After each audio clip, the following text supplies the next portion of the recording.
எவ்வளவு அற்புதமான மணியான ஒரு வார்த்தை. லைஸல் கனி அன் கஸ்ரத்தில் அருள் வலாக்கின்னல் கனி கினன் நஃப்ஸ். பணக்காரங்கிறது உன்கிட்ட நிறைய செல்வம் இருக்கிறது பணக்காரன் கிடையாதுப்பா. ஒரு வீட்டுக்கு போறோம், ஏசி இருக்கிறது, ஃப்ரிட்ஜ் இருக்கிறது, டிவி இருக்கிறது, கட்டில் இருக்கிறது, மெத்தை இருக்கிறது, கிச்சனுக்கு போனால் தேவையான அனைத்து சாதனங்களும் இருக்கிறது. இப்படி வீடை எல்லா பொருட்களால் அலங்கரித்து வைத்திருக்கிறார். இதை பார்த்தால் ஒரு மனுஷனுக்கு என்ன தோணும்? எல்லாம் வசதி படைச்சவனுப்பா. வீட்டை பாரு, தரையை பாரு, பளிங்கு கற்களா போட்டு வச்சிருக்கான். கிச்சனை நீ போய் பார், மாடுலர் கிச்சனை போட்டு வச்சிருக்கான். அவ்வளவு காசு காசுன்னு பார்க்காம வீட்டை இவ்வளவு செஞ்சிருக்கான். நல்ல காசு. ஆனா ரசூலா எப்படி பார்க்கறாங்க தெரியுமா? இவ்வளவு காசு இருக்குது, இவ்வளவு பணம் இருக்குது, இவ்வளவு பொருளாதாரம் இருக்கிறது, இது எல்லாம் வச்சு நீ பெரிய செல்வத்தை நீ நினைக்கிறியா?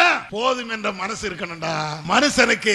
எனக்கு இது போதும், இன்னைக்கு பழைய கஞ்சி தான் எனக்கு உணவா, அல்ஹம்துலில்லாஹ் என்று சொல்றிய நீ தான் மிகப்பெரிய கோடீஸ்வரர். டாடா பிர்லா கோடீஸ்வரன் கிடையாது, அதானி அம்பானி கோடீஸ்வரன் கிடையாது. இறைவா எனக்கு